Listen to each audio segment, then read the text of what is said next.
नमो सद्गुरु सच्चिदानंद रूपा। नमो सद्गुरु भक्त कल्याण मूर्ती। नमो सद्गुरु भास्करा पूर्ण कीर्ती। सद्गुरु महिपती महाराज की जय। रामकृष्ण हरी।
अवतार धरी विश्वताराभय अवतार धरी विश्वताराभय हरी विश्वताराभय अवतार धरी विश्वताराभय तुया अवतार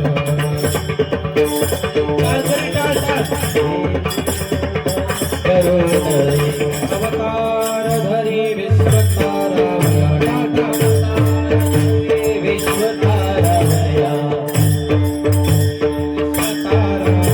अवतार धरी विश्वताराभय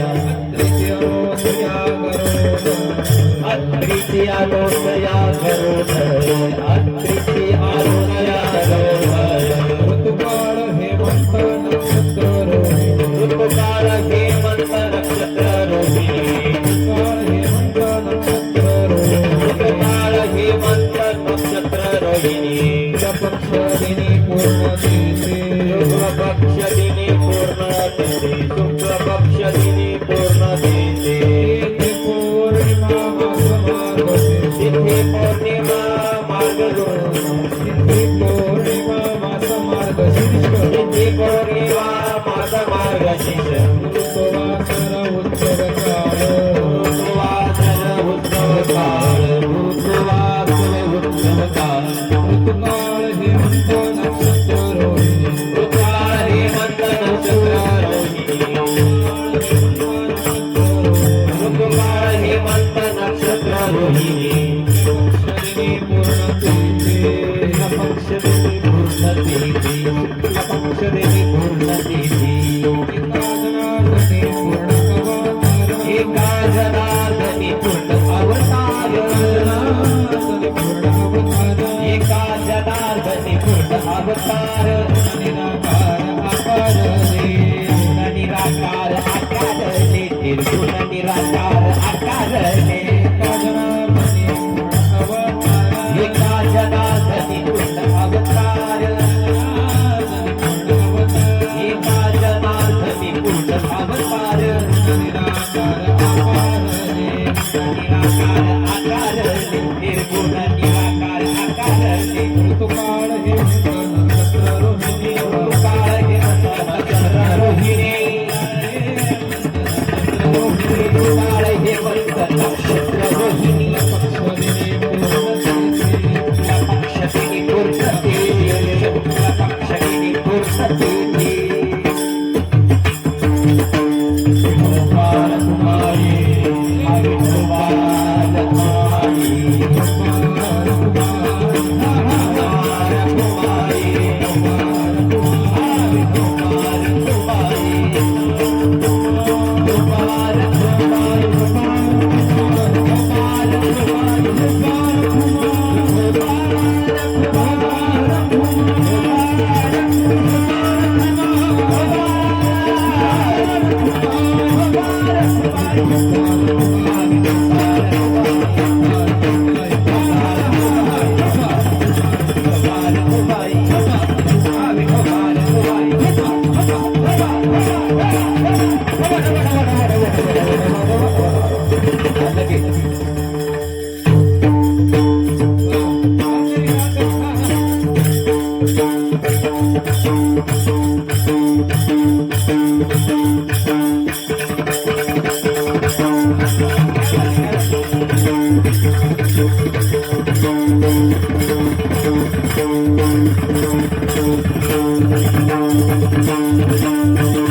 विश्वावतारा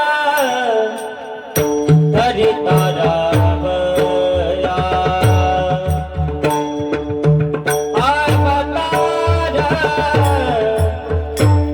विश्वतारा बया हरि अवतारा विश्वतारा बया हरि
शुक्ल पक्ष दिनी पुनर्निधी शुक्ल पक्ष दिनी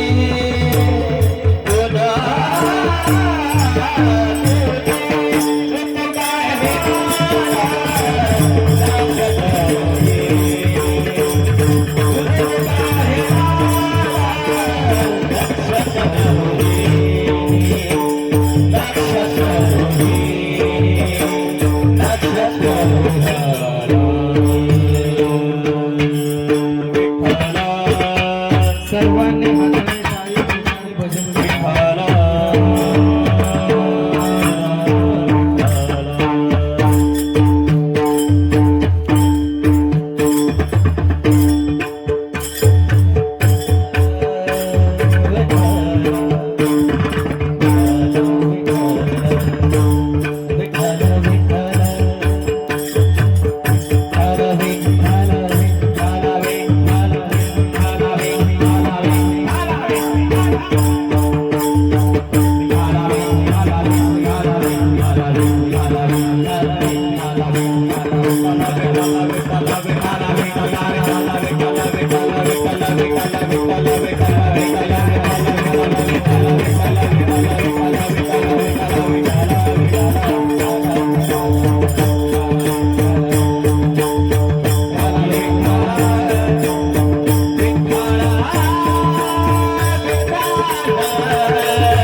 अवतारधरी विश्वतारावया अवतारधरी विश्वतारावया अत्रेची अनुसूया गरुड ऋतुकाळ हेमंत नक्षत्र रोहिणी शुक्ल पक्ष दिनी पूर्णतिथी तिथी पौर्णिमा मास मार्गशीर्ष गुरुतो वासर उत्सव काळ ऋतुकाळ हेमंत नक्षत्र रोहिणी शुक्ल पक्ष दिनी पूर्णतिथी एका जनार्दनी पूर्ण अवतार निर्गुण निराकार ऋतुकाळ हेमंत नक्षत्र रोहिणी शुक्ल पक्ष दिनी पूर्णतिथी विठ्ठल विठ्ठल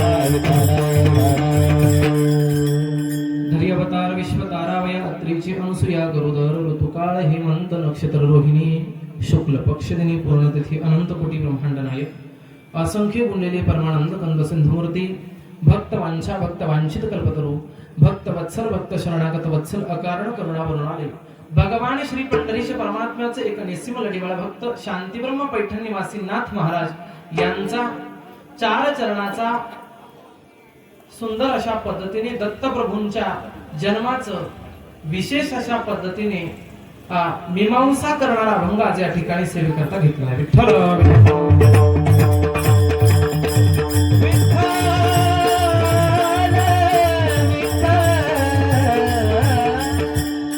महिपते गुरुराजा ज्ञान सिंधू समर्था तव चरण प्रसादे न्यून नाही पदार्थ बुद्धिमते घेन देन रंक मे दास तुझा निरसो निलोपकी जे कोटी अन्याय माझा वांछा कल्पतरुभ्यश्च कृपा सिंधुभ्य एव च पतितानां पावनेभ्यो श्री अगस्त्ये नमो नमः. शरदेन्दु समाकारे परब्रह्मा स्वरूपिणे वासरा पीठ निलये सरस्वती नमोस्तुते. महालक्ष्मी नमस्तुभ्यं सुरेश्वरी हरिप्रिये नमस्तुभ्यं दयानिधे नमस्तेस्तु महामाये श्रीपीठे सुरपूजिते शंख चक्र गदा हस्ते महालक्ष्मी नमोस्तुते. 3 शिरे 6 हात 3 शिरे 6 हात 3 शिरे 6 हात 3 शिरे 6 हात तया माझे दंडवत तया माझे दंडवत अरे कया माझे दंडवत कया माझे दंडवत कया माझे दंडवत कया माझे दंडवत 3 शिरे 6 हात कया माझे दंडवत कया माझे दंडवत कया माझे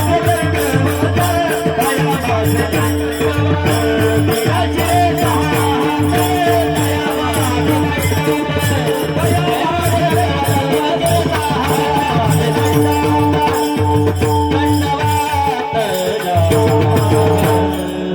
कया श्री 6 हात तया माझे दंडवत. प्रस्तुत अभंग सेवेकरता घेतलेला आहे. अभंगावरती यथामती चिंतन करण्यापूर्वी अल्पसा अगत्याचा तो असा की आज या ठिकाणी संपूर्ण जगभरात जो उत्सव चालू आहे पैकी दत्त प्रभूंचा जन्माचा दिवस प्रासादिक कीर्तन रूपी सेवा माझ्याकडे आलेली आहे. अतिशय सुंदर पद्धतीने महाराज याची पार्श्वभूमी जर पाहू गेलो तर हे मंदिर अतिशय सुंदर आहे. खऱ्या अर्थाने ही पंचवटीच आहे महाराज. कारण इथे आल्याच्या नंतर मी नेहमी सांगत असतो महाराज मंदिर म्हटल्याच्या नंतर जिथे मंगलमयता असते जिथे दिव्यता असते आणि जिथे रम्यता असते या 3ही गुणांना युक्त जे असतं त्याला मंदिर म्हणतात. आणि या 3ही गोष्टी इथे आल्याच्या नंतर अगदी मला प्रकर्षानं जाणवल्या. म्हणून इथे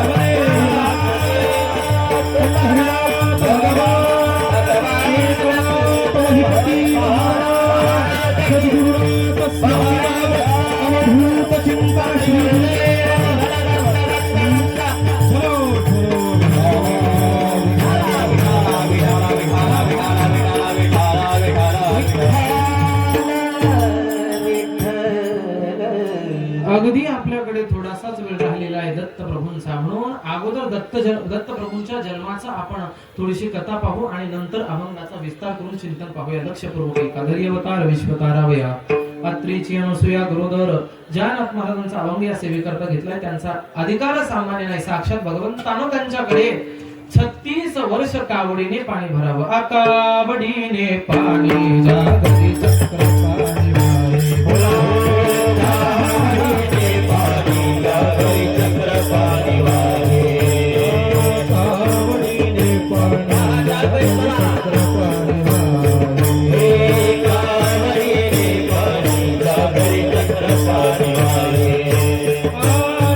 भक्ती भावे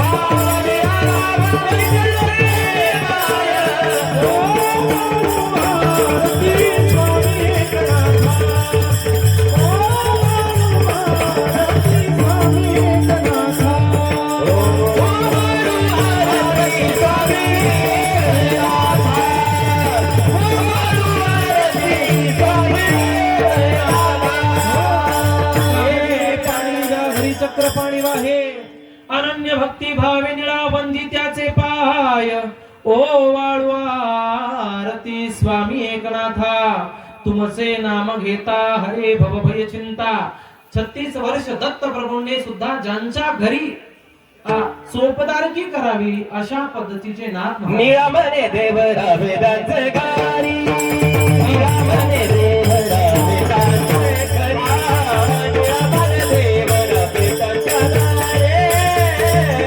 मन देव रावे गारी करी रंगतो पदारी करी रंगतो पदारी करी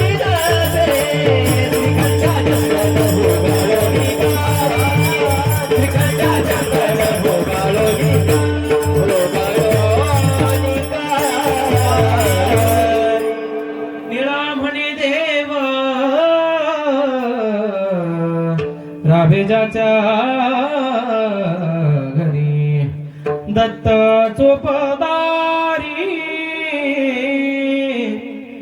करीत से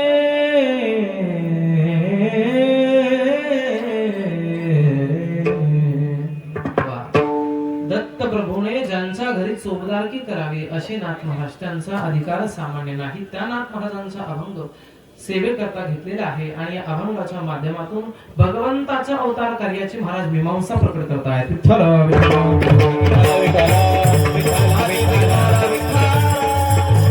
अगदी थोडक्यात जन्म पाहूया. आपल्या सनातन वैदिक हिंदू धर्मामध्ये 4 वेद आहे, 6 शास्त्र आहे, 18 पुराण आहे आणि पैकी त्यामध्ये 24 अवतार आहेत. ते भगवान श्री हरींचे आहेत आणि त्या 24 अवतारांपैकी आजचा 7वा अवतार दत्त प्रभूंचा. विठ्ठल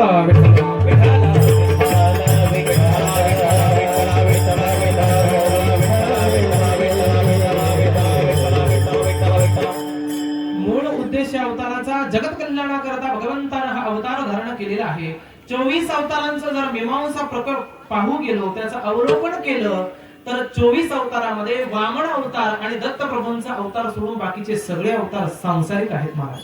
सगळ्या अवतारामध्ये संसार केलेला आहे प्रत्येकाने, पण दत्त प्रभूंचा आणि वामन भगवंत जर सोडले तर बाकीच्या सगळ्या अवतारांनी जेवढे विष्णूचे अवतार आहेत तेवढ्यांनी संसार केलेला आहे. पण दत्त प्रभूंचा अवतार हा सामान्य अवतार नाही महाराज. आणि म्हणून या दत्त प्रभूचे अनेक अनेक विशेष आहे महाराज. आणि त्यातल्या त्यात या जगामध्ये दत्त प्रभू अवतरित झालेले आहे ती तिथी म्हणजे आजची तिथी आहे. आणि आता दत्त प्रभू हे सायंकाळच्या वेळेला जन्माला आलेले आहे, पण प्रघात आहे. प्रघात आहे म्हणून आपण दुपारी 12 वाजता दत्त प्रभूंचा जन्म उत्सव साजरा करत असतो. पण उत्तरेकडे जर पाहू गेलो उत्तर प्रदेशला तर तिकडे संध्याकाळी सायंकाळच्या वेळेला दत्त प्रभूंचा उत्सव साजरा करतात. असो, संप्रदायाचा हा प्रघात असल्यामुळे दुपारी करावा लागतो. विठ्ठल विठ्ठल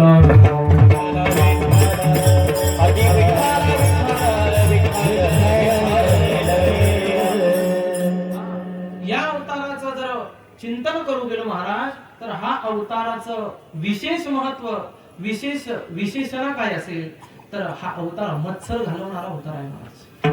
मत्सर घालणारा अवतार आहे. कारण जगाच्या पाठीवरती अनेक लोक आहेत. हा मत्सर म्हणजे काय महाराज? मत्सर म्हणजे अहंकार. अहंकाराच्या पोटाला मत्सर जन्माला येत असतो. म्हणून खऱ्या अर्थानं मत्सर घालवणारा अवतार आहे.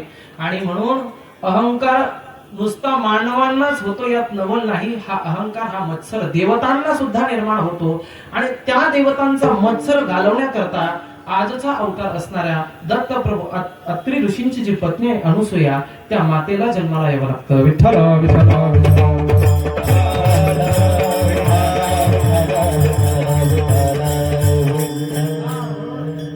माणसाला मत्सर होतो यात नवल नाही.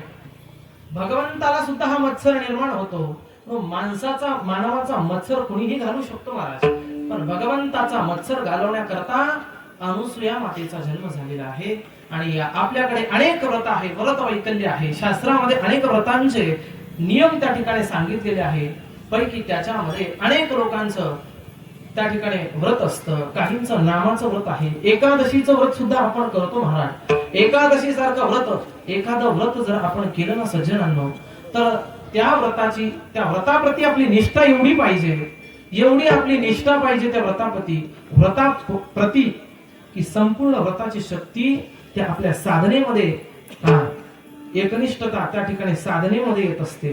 आणि म्हणून एकादशी व्रताची जर निष्ठा केली तर परिणाम दुर्वासा मुनींच्या मागे सुदर्शन चक्र लागतं महाराज. आपल्याला तो कथाभाग माहिती आहे अंबरीशाचा.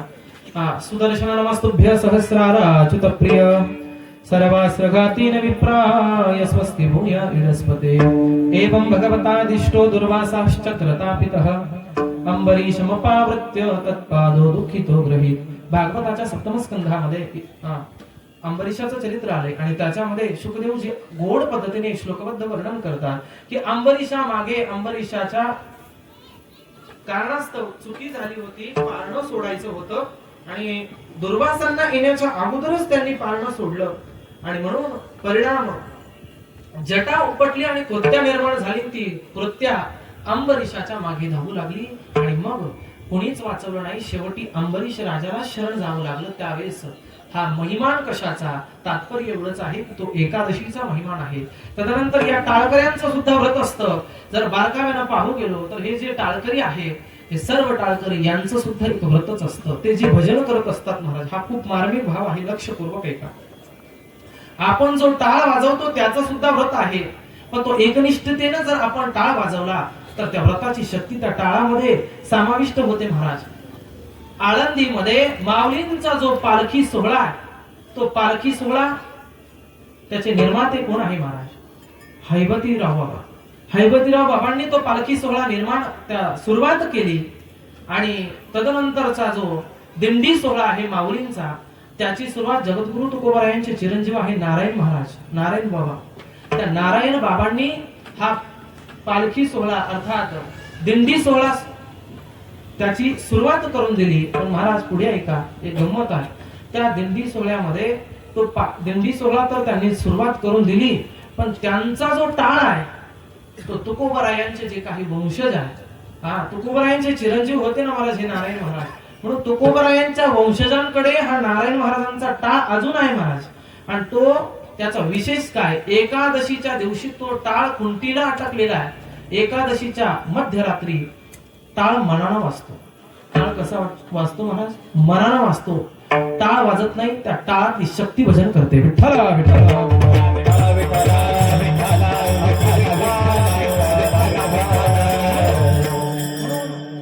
टाळकऱ्याचं व्रत आहे, एकादशीचं व्रत आहे. आणि त्यातल्या त्यात अनेक व्रताची फलश्रुती सांगितलेली आहे. पैकी त्यातलं एक पतिव्रताचं, पातिव्रत धर्माचं पालन हे एक व्रतच आहे. आणि पातिव्रत आणि त्यातल्या त्यात श्रेष्ठ पतिव्रता ही माता अनुसूया. आणि त्यांचे जे ऋषी आहे त्यांना ज्यांना देण्यात आलं ते ऋषी सामान्य नाही, अत्री ऋषी, अक्षणोत्री अत्री हे भागवतात वर्णन आहे. भगवान ब्रह्मदेवाच्या अनेक शरीरामधून सप्त ऋषींचा जन्म झाला. पैकी डोळ्यापासून अक्षणोत्री अत्री ही डोळ्यांपासून ब्रह्माच्या अत्री नामक ऋषीचा जन्म झाला. छायायाम कर्दमोजज्ञे भगवान ब्रह्मदेवाच्या सावलीपासून कर्दम ऋषींचा जन्म झाला.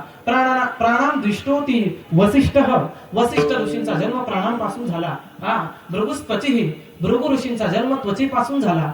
आणि अशा पद्धतीने त्यातलेच एक ऋषी अत्री ऋषी, या अत्रींचा नेत्रांपासून जन्म झालेला आहे. आणि या अत्रीला ही अनुसूया देण्यात आली. आणि सुंदर पद्धतीने या पतिव्रता धर्माचं पालन करायच्या महाराज या अनुसूया. आता एवढा वेळ नाही आपल्याकडे, अगदी धावत्या वेळेत सांगून जातो. एवढ्या पातिव्रत धर्माचं पालन करायच्या की त्या अंघोळीला बसल्याच्या नंतर सूर्यदेव डोळे झाकून घेत होता महाराज. एवढी त्यांची पातिव्रताची शक्ती होती. आता सूर्य काय दैदिप्यमान आहे महाराज, पण हा सूर्यानं सुद्धा डोळे झाकून घ्यावे एवढ्या श्रेष्ठ पतिव्रता या माता अनुसूया होत्या. विठ्ठल विठ्ठल विठ्ठल.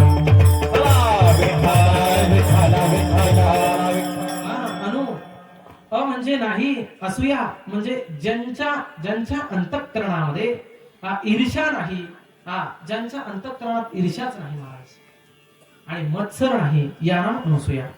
आणि अत्री कुणाला म्हणावं महाराज, जे त्रिगुणाच्या ही पलीकडे आहे त्यांना अत्री ऋषी असं म्हणतात. त्यांच्या व्याख्या प्रकट केल्या नाभाजी महाराजांनी भक्तमाल ग्रंथामध्ये, पण तेवढा वेळ नाही म्हणून थोडक्यात सांगून जातो.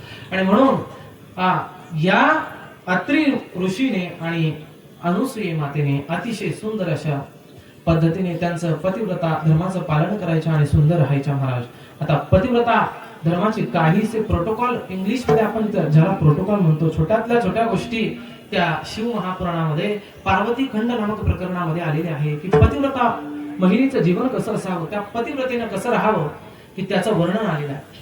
ज्या वेळेस पार्वती मातेचा विवाह झाला भगवान सांब सदाशिवा समवेत, त्यावेळेस वसिष्ठ ऋषींची पत्नी आहे माता अरुंधती, त्या अरुंधती मातेनं त्या पार्वती मातेचं सांत्वन करत असताना तिला काहीशे पतिव्रता धर्माचे नियम सांगितले, प्रोटोकॉल सांगितले. पैकी त्यामध्ये काहीशे नियम सांगितले. तिने सांगितलं, ऐका पार्वती माता, आता तुम्हाला पहिल्याच पर्वतावरती एकट्यालाच राहायचंय, म्हणून तिथे गेल्यानंतर इथे होतं तुम्हाला पारतंत्र्य, पण तिथे गेल्यानंतर तुम्हाला स्वतंत्र राहा. त्या ठिकाणी पारतंत्र्यामध्ये राहावं लागेल, इथे तुम्हाला स्वतंत्र होतं, म्हणून आता इथे कसंही मनाने राहिल्या, पण तिथे मात्र तुम्हाला सांगणार कोणी नाही, म्हणून पहिलाच नियम सांगितला. अरुंधती मातेने गोस्वामी तुलसीदास रामायणामध्ये गोड पद्धतीने वर्णन करतात. करे मुसदा शंकर पद पूजा, नारी धर्मपती देव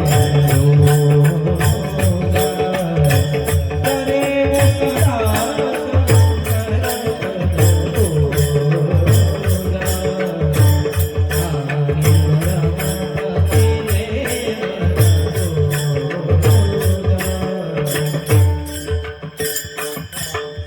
करे मुसदा पद पूजा,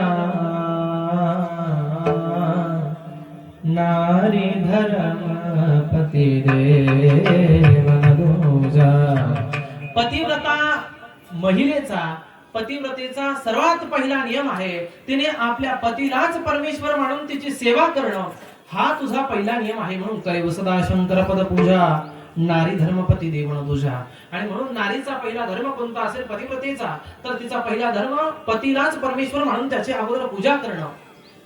आणि म्हणून पहिला नियम सांगितला. दुसरा नियम सांगितला, पतिव्रता नारीने ओखळाजवळ बसायचं नाही, पतिव्रता महिलेने मुसळाजवळ बसायचं नाही, पतिव्रता महिलेने दाराच्या उंबरट्यामध्ये बसायचं नाही, पतिव्रता महिलेने लोकांसमोर केस सुद्धा विंचरायचे नाही. एवढे बारीक प्रोटोकॉल त्याच्यामध्ये सांगितलेले आहे. पण हल्ली आता ती परिस्थिती बदलत चालली महाराज. आणि आता तुम्ही म्हणाल महाराज कशाला सांगता, पण आम्हाला राहवत नाही ना. विठ्ठला विठ्ठला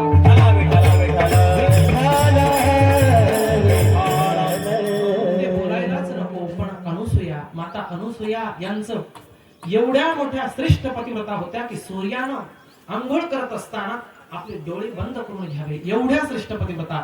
एवढंच नाही, त्यांच्या अत्री ऋषींच्या आश्रमामध्ये त्या अनुसूया माता पहाटेच्या वेळेला 7 वाजता आंघोळीला जात असताना वावर साफ स्वच्छ करायचं, मग ते बांधायचं.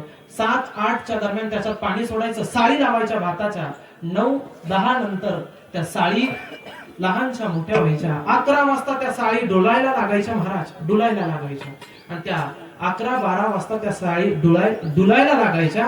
आणि त्या साळी 12 नंतर 1-2च्या प्रहरामध्ये 2 वाजता त्या साळी कापून आणायच्या, घरी मुसळात घालून कुटायच्या आणि त्याचा साळ काढून भात बाजूला करायचा. बरोबर 6 वाजता शिजायला घालायचा. आणि 7 वाजता आश्रमातल्या मुलांना ताजा भात. कसा ताजा भात? हा कधीचा भात? सकाळी पेरलेल्या साळींचा भात.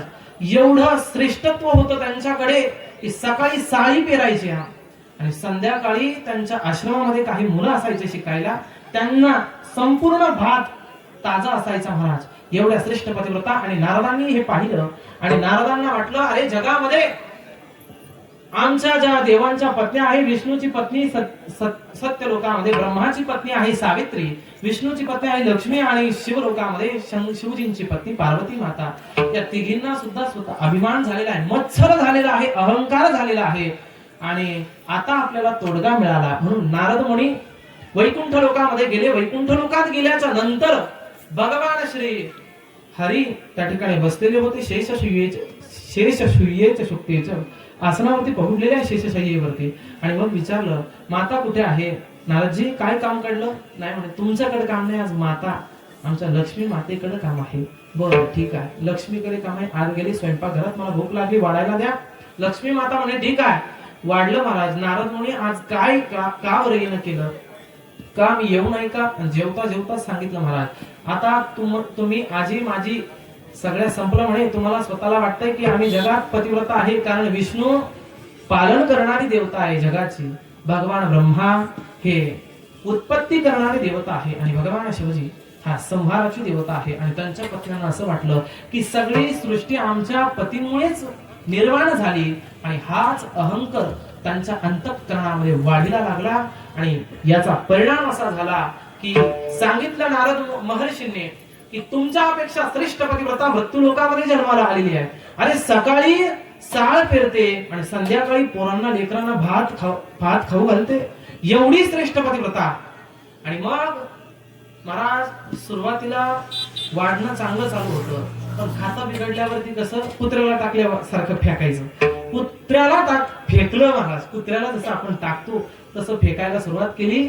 नारद मुनी म्हणे आता आपलं काम झालंय, आता निघून जावं. अलीकडे कीर्तनकारांनी तर नारद मुनींची दर्जा फार खाली घालवली. आपल्याकडे सर्वसामान्य लोक म्हणतात महाराज नारद म्हणजे कळीचा नारद, पण नारद मुनींची ही दर्जा नाही महाराज. नारम ददाती इति नारदः. उत्तरेकडे वृंदावनामध्ये अरे हमारे ब्रज में एक कहावत है, नारद किसे कहते हैं, जिसकी बात कभी रत नहीं होती उसे नारद कहते हैं.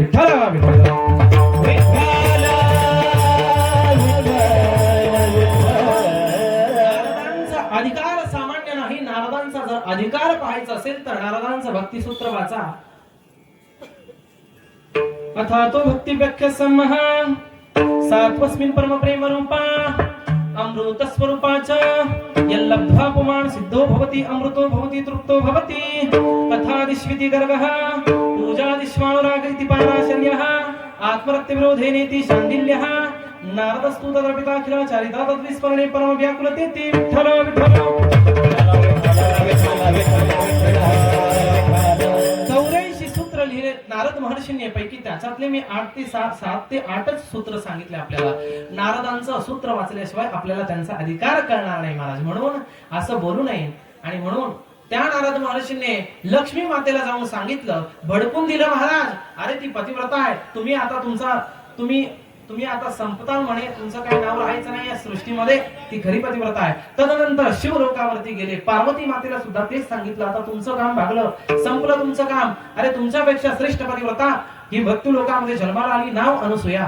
पुन्हा गेले सत्य लोकांमध्ये भगवान ब्रह्माकडे, सावित्री मातेला जाऊन सांगितलं, पुन्हा तोच प्रश्न, तुमचं काम संपलंय, आता पतिव्रता श्रेष्ठ पतिव्रता ही भक्ती लोकात जन्माला आली.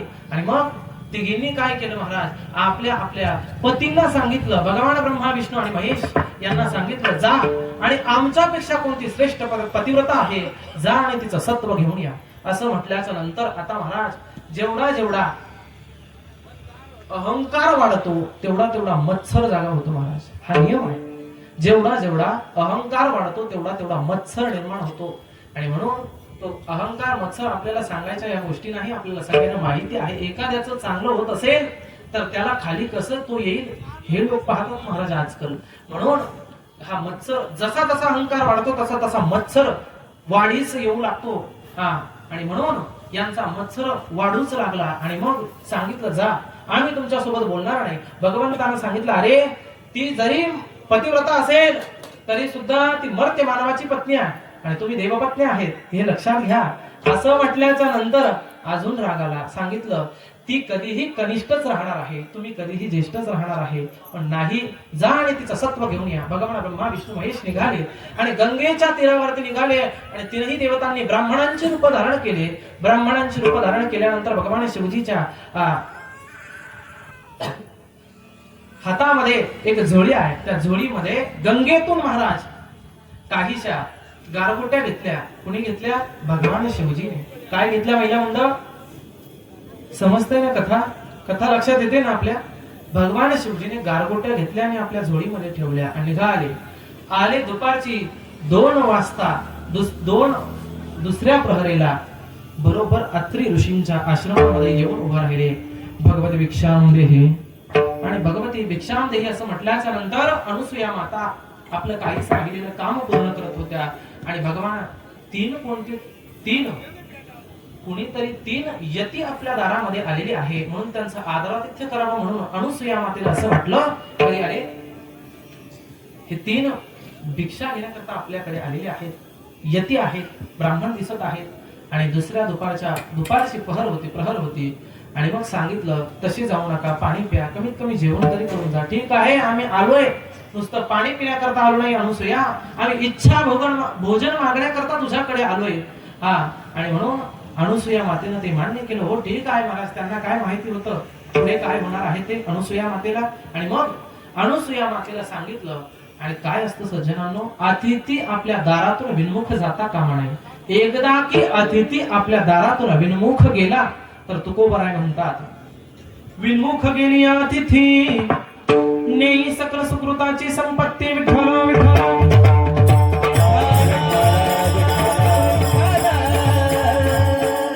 अतिथी आपल्या दारातून जर विन्मुख गेला तर तो एकटा जात नाही, आपल्या सगळ्या संपूर्ण पुण्याची संपत्तीच घेऊन जातो महाराज.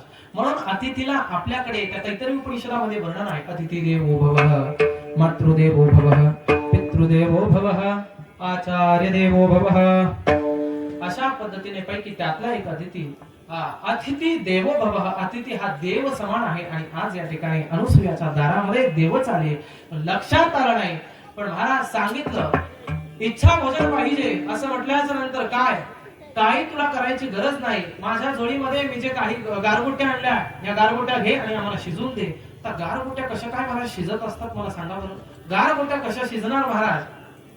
नाही ना.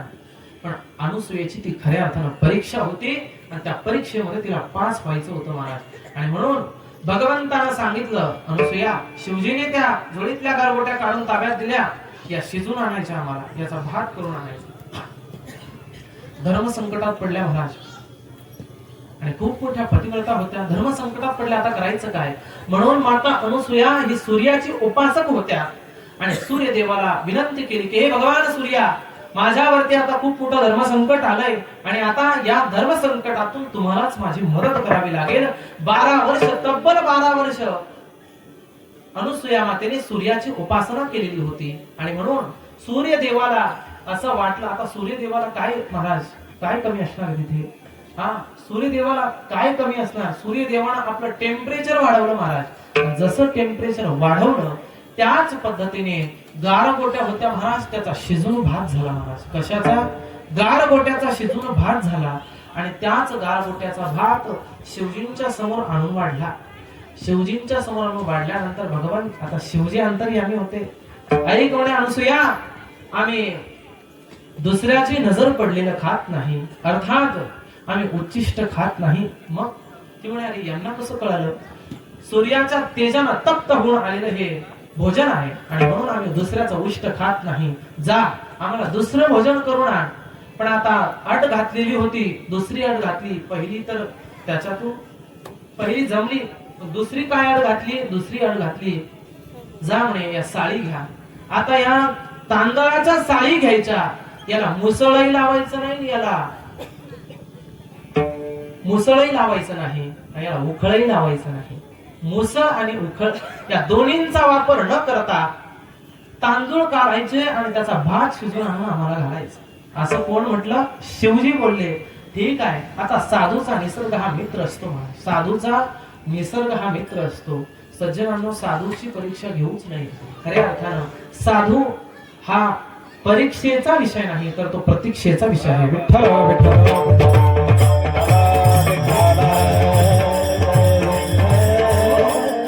साधू परीक्षेचा विषय नाहीच, तो प्रतीक्षेचा विषय आहे. आणि देवांना सुद्धा साधूची परीक्षा घेण्याकरता आपलं देवत्व सोडावं लागलं आणि भिकारी होऊन साधूच्या दारात यावं लागलं. हा भाव आहे. विठ्ठल विठ्ठल.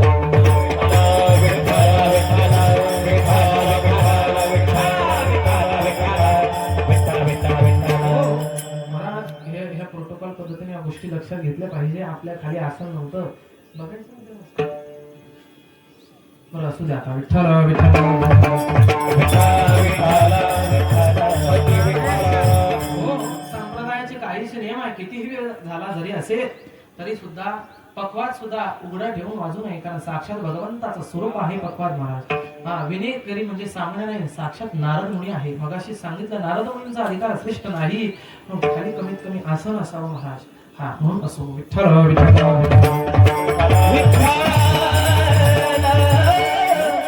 आता मात्र साळ दिली आणि त्याला मुसळही लावायचं नाही, उखळही लावायचं नाही. मग ती कुटायची कशी? साधूचा निसर्ग हा मित्र असतो.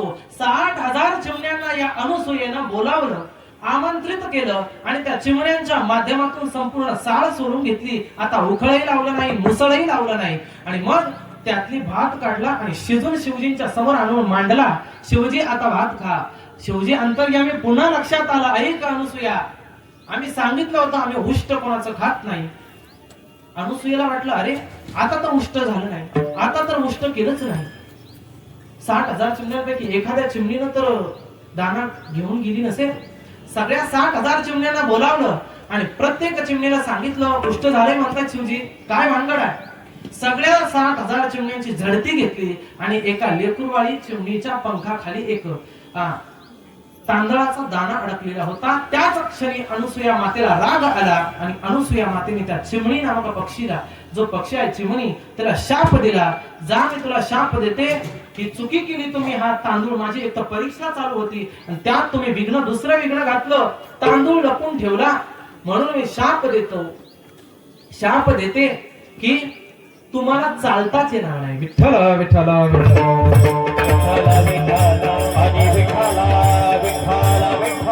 पहिली चिमणी कोंबडी सारखी अशी चालायची, पण आता अशी चालते. चालते का नाही? उडी मारल्याशिवाय तिला चालताच येत नाही. हा अनुसूया मातेचा चिमणीला दिलेला शाप आहे.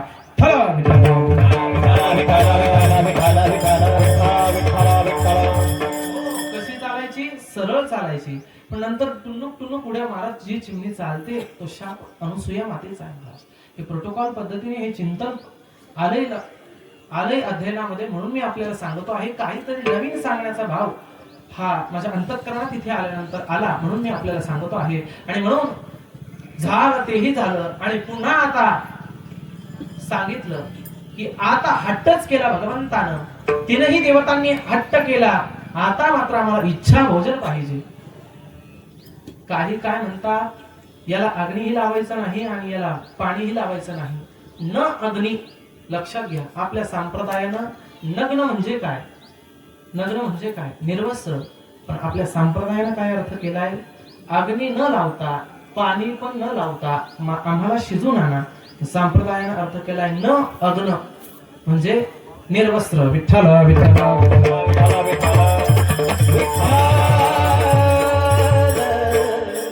अशा पद्धतीने संप्रदायाचा त्या ठिकाणी काही असे भाव काढलेत माझ्या श्रवणामध्ये आले. म्हणून आता मात्र हट्टच केला, इच्छा भोजन पाहिजे, आम्हाला निर्वस्त्र जेवण पाहिजे.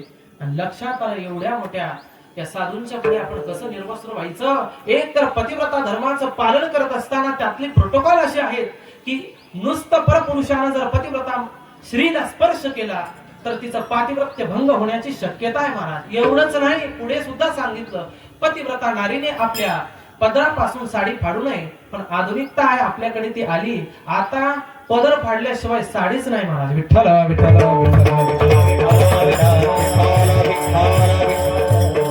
पदर फाडल्याशिवाय साडीच महिला मंडळ वापरत नाही. पण हे आलंय आपल्याकडे महाराज, ही आधुनिकता आहे. आता याच्यामध्ये बदल होऊ शकत नाही, पण सामान्य नाही. खूप मोठं पातक सांगितलेलं आहे, पदरापासून साडी फाडायची नसते. आपल्या पतिदेवाला वैधव्य येत असतं. एवढंच नाही, दाराच्या उंबरट्यामध्ये सुद्धा पतिव्रता महिलेने संध्याच्या वेळेला बसायचं नसतं. दाराचा उंबरटा हा भगवान श्री हरी विष्णूंचाच एक अवतार आहे, नृसिंह भगवंत. या नृसिंह भगवंताचं वाहन म्हणजे दाराचा उंबरटा आहे. आपल्याला कथा भाग माहिती आहे. हिरण्यकश्यपूने ज्यावेळेस वरदान मागितले, बाहेर नको, आत नको, शस्त्राला नको, अस्त्राला नको, रात्री नको, दिवसा नको, 12ही महिन्यात नको, म्हणून त्याला अधिक मासाचा महिना निर्माण केला. 12 महिन्यानंतर जो महिना येतो 3 वर्षातून 5 वर्षातून त्याला अधिक मास म्हणतात. अधिकस्य अधिकम फलम पुरुषोत्तम मास निमित्ताने आपल्याकडे त्याला आपल्या भाषेत धोंड्याचा महिना म्हणतात.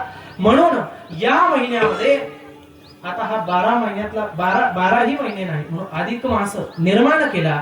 आणि त्या अधिक मासामध्ये माणसाकडून नको पुरुषाकडून नको शिर सिंहाचं आणि धड मानवाचं.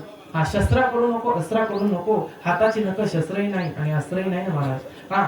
बाहेर नको आत नको उंबरट्यावरती घेतलं. रात्री नको दिवसा नको तिन्ही सांजेची वेळ होती महाराज.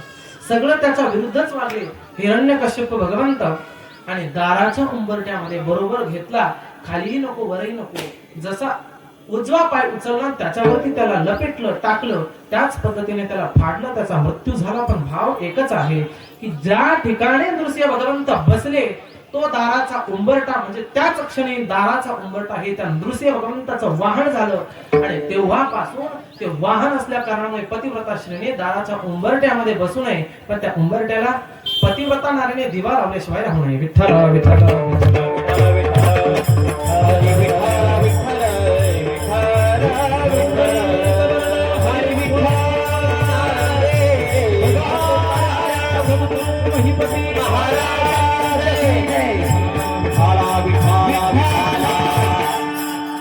अशा पद्धतीने पतिव्रतेचे नियम सांगितले आहे. परपुरुषाला स्पर्श नुसता केला तर पतिव्रते भंग होत. आणि हे काय धर्म संकट आले. निर्वस्त्र जेव्हा गेल्या आपल्या थांबा म्हणे मला माझ्या पतिदेवाचा त्या ठिकाणी काहीशे विचार घेऊन येते मी त्यांच्याकडून. गेल्या अत्रि ऋषींना विनंती केली आपल्या पतिदेवांना. स्वामी 3 यती आपल्या दारामध्ये आलेत आणि त्यांनी मला निर्वस्त्र जेवण पाहिजे अशी अट घातली. आता काय करायचं. भगवान श्री ब्रह्मादेवांचे मानसपुत्र असणारे अत्रींनी नेत्रकमल बंद केले आणि अंतर्यामी असणारे पाहिलं. लक्षात आलं की अरे अनुसूया तुझ्याकडे जे 3 यती आले ते यती म्हणजे सामान्य नाही साक्षात भगवंत आहे.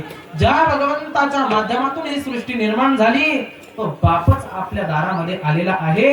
आणि म्हणून आपल्या बापापुढे निर्वस्त्र झालेलं काय हरकत आहे. म्हणून त्या ठिकाणी सांगितलं गंगेचं उदक दिलं महाराज. काही ठिकाणी चरणोदक आलेलं आहे पण गंगेचं उदक दिलेलं आहे. लक्षपूर्वक ऐका. अत्रि ऋषींनी त्या अनुसूया मातेला गंगेचं उदक दिलं. गंगोदक दिलं. आणि गंगोदक दिल्याच्यामुळे सांगितलं जा ते मंत्रून दिलं गंगोदक. आणि हे त्या 3 ब्राह्मणांच्या अंगावरती शिंपडायचं. क्षणामध्ये ते बाळ होतील. आणि गेले महाराज आणि क्षणामध्ये शिंपाडलं ते गंगोदक. आणि ज्याच वेळेला ते गंगोदक शिंपाडलं त्याच वेळेला 3ही देवता ब्रह्मा विष्णू आणि महेश 3ही देवता 3-3, 4-4, 5-5 वर्षाचे बालक झाले महाराज. विठ्ठल विठ्ठल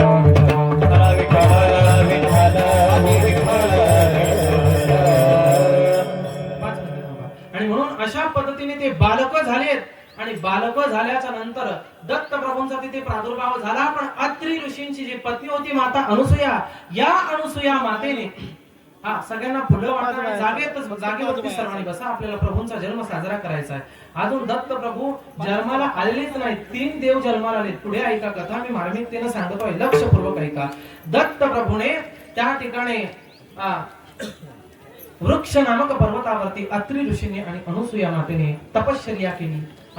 100 वर्ष तपश्चर्या केली. कोणी अत्रि ऋषीने आणि अनुसूया मातेने 100 वर्ष वृक्ष नामक पर्वतावर तपश्चर्या केली. आणि तपश्चर्या करून भगवंताला आवाहन केलं. भगवंत प्रकट झाला चतुर्भुज रूपाने. तमद्भुतं बालकं ममोदेक्षणं चतुर्भुजं शंख गदायुधायुधं श्रीवत्स लक्ष्मणं गलशोभिकौस्तुभं पीतांबरं सान्द्रपयोध सौभगं पीतांबरम सांद्रपयोध सौभगम. अशा पद्धतीने माता अनुसूया गर्भवती राहिल्या. आणि 3ही देवांच्या आशीर्वादाने भगवान श्री सांब सदाशिवापासून दुर्वासा मुनी जन्माला आले. भगवान विष्णूच्या अंशापासून दत्त प्रभूंचा जन्म झाला. आणि भगवान ब्रह्मापासून चंद्रदेवाचा जन्म झाला. आणि खऱ्या अर्थाने दत्त प्रभूंचा या ठिकाणी जन्म झाला. दत्त प्रभूंचा जन्म झाला महाराज तो सामान्य नाही. अत्रि ऋषीने एकवेदी द्विवेदी त्रिवेदी चतुर्वेदी ब्राह्मणांना आमंत्रित केलं. आणि आमंत्रित करून स्वस्ती वाचन केलं. स्वस्ती न इंद्रो वृद्धश्रवाः स्वस्ती न पूखा विश्ववेदाः स्वस्ती नस्तार्क्षो अरिष्टनेमि स्वस्ती नो बृहस्पतिर्दधातु वाचयित्वा स्वस्तयनं जातकर्मात्मजस्य वै कारयामास विधिवत् पितृदेवार्चनं तथा दत्तात्रय भगवान की जय. पहिल्या दिवशी पहिला दिवस ब्रह्मा विष्णू आणि महेश कास अनुसूया पोटी आले जन्मास जो बाळा जो बाळा पहिल्या दिवशी पहिला दिवस ब्रह्मा विष्णू आणि महेश अनुसूया पोटी आली जन्मास जो बाळा जो बाळा दुसऱ्या दिवशी झाला आनंद नाचू लागले मुनी नारद चंदन मुक्का झाली गंध दत्त बाळाचे चरण वंदिना जो बाळा जो बाळा तिसऱ्या दिवशी आनंद मोठा स्वर्गी कैलासी वाजली घंटा वाचिक मृत सन्यासा वाटा नगर जनासे संभ्रम वाटा जो बाळा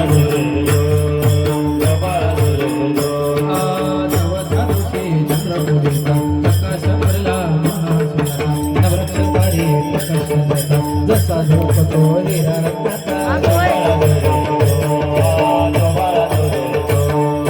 पाचव्या दिवशी दत्ताने नंतर स्वर्गाची होती सुंदर शंख चक्र गदा घाली अलंकार गळा शोभे हो सोनाचे हार गळा शोभे हो सोनाचे हार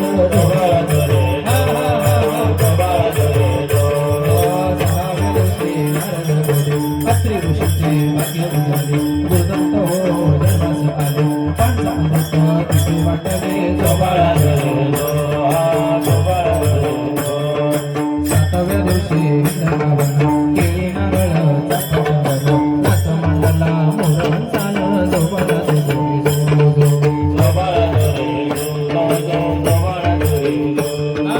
आठव्या दिवशी गणपत बोला आसन बघा गाडी बसाला कामले हो नित्य सेवेला जो बाळा नवव्या दिवशी होळी गणपती औदुंबर खाली दत्त बैसती दत्ता मागून वृक्ष पूजती गया होई पुत्र संतती जो बाळा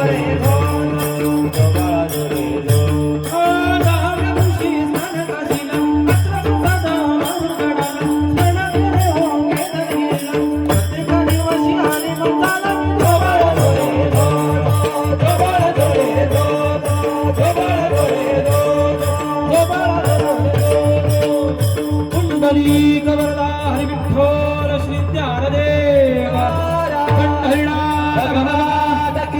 अवधूत चिंतन श्री गुरुदेव दत्त नमः पार्वती पतये शिव हर हर काशी विश्वेश्वर भगवान सद्गुरु महिपति महाराज की बड़ी आई माता की जय. विठ्ठल विठ्ठल विठ्ठल विठ्ठल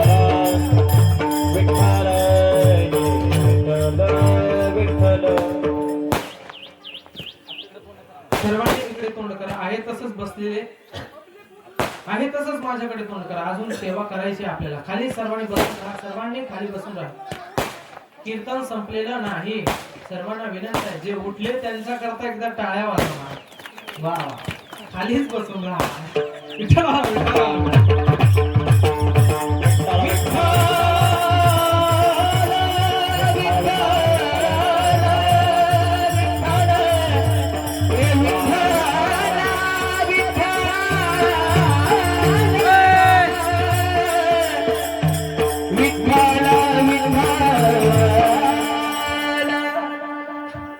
खऱ्या अर्थाने दत्त प्रभूंचा त्या ठिकाणी जन्म झाला. पण तो कसा? तीनही देवता बाल्य स्वरूपात झाले महाराज. आणि बाल्य अवस्थेत 3-3, 4-4 वर्षाची छोटीशी बाळ सागाचा त्या ठिकाणी चंदनाचा पाळणा केलेला आहे अनुसूया मातेने. आणि उंबराच्या झाडाला तो बांधला. आणि चंदनाचा पाळणा उंबराच्या झाडाला बांधल्याच्या नंतर तीनही बालक त्यामध्ये टाकले. ब्रह्मा विष्णू महेश. बातमी पोहोचली महाराज तीनही देवतांच्या देवपत्न्यांच्या कानावरती. आता काय फोन नाही, मेसेज नाही. अरे गेले कुठं आपले नवरे? विचारलं. सगळ्या तिन्ही एकत्रित आल्या. मीटिंग झाली महाराजांनी. एकत्रित आल्या तिघी जणी. सत्यवती, त्या ठिकाणी सावित्री माता, लक्ष्मी माता आणि पार्वती माता आपले पती गेले कुठे. आणि मग सांगितलं अरे हा नारदच आला होता म्हणे इथे, त्या नारदाला धरा म्हणे. नारद महर्षींना धरल्याच्या नंतर विचारलं अरे नारदा आमचे पती कुठे आहे. अरे एवढे दिवस झाले 4-5-6 महिने झाले आमचे पती का नाही आले. ते म्हणे तुमचं तुम्ही पाहून घ्या म्हणे, ज्याचं त्याचं तुमचं तुम्ही पाहून घ्या, मला काही सांगू नका. अरे तूच तर सांगितलं होतं की अनुसूया एवढी पतिव्रता आहे आणि त्याची परीक्षा घेण्याकरता आम्ही आमचे पती पाठवले, आता सोय कर आमचे पती आणून दे. मी सांगितलं होतं म्हणे फक्त की तुमच्या पेक्षा अधिक श्रेष्ठ पतिव्रता ही अनुसूया आहे. मी एवढंच सांगितलं होतं, तुमचे पती नव्हते पाठवायला लावले. मग जा तुमचे तुम्ही पाहून घ्या. तिनेही देवपत्न्या खाली आल्या अत्रि ऋषींच्या आश्रमामध्ये. त्या ठिकाणी त्या चंदनाच्या पाण्यामध्ये सुंदर अशा औदुंबराच्या झाडाला बांधलेला तो पाळणा तिनेही देवता, कुणी बोट चुकतोय, कुणी पालथं पडतंय, कुणी बोटानं पडतंय, काय करतंय तिनेही पत्न्यानं पाहिलं. एवढी इथं मजा आहे म्हणूनच हे तिकडे याय नाहीत म्हणे. एवढी मजा आहे यांच्यावर इथे, यांची इथे एवढी मजा आहे की म्हणूनच तिकडे येत नाही म्हणे. आणि मग विनंती केली महाराज अनुसूयेला, आमचे पती जसे आहेत तसे करून द्या. त्या ठिकाणी तीनही देव त्रिगुणात्मक त्रयमूर्ती दत्त हा जाना अशा पद्धतीने 3 अवतार आणि 3ही अवतार बाल्य स्वरूपात झाले. पुन्हा आपल्या पतीचं त्या ठिकाणी आपल्या पतीची अनुमती घेतली. गंगोदक मंत्रित केलेलं गंगोदक पुन्हा 3ही देवतांच्या बाल्य असलेल्या देवतांच्या अंगावरती शिंपडलं. तक्षणी भगवंताच्या स्वरूपात 3ही देवता झाले आणि 3ही देव निघून जायला लागले. 3ही देव निघून जायला लागल्याच्या नंतर अत्रि ऋषी म्हटले ऐका देवा चालले कुठे. अहो हा चंदनाचा त्या ठिकाणी पाळणा, हा उमराच्या झाडाला बांधलेला जो चंदनाचा पाळणा आहे हा पाळणा सुन राहील, म्हणून तुम्हाला इथे राहावं लागेल. मग भगवंतानं सांगितलं ऐका अत्रि ऋषी ना हम त्रि, आम्ही एकच आहे. म्हणून अत्रि आम्ही एकच आहोत, पण तुम्हाला कळत नाही आम्ही काय करू.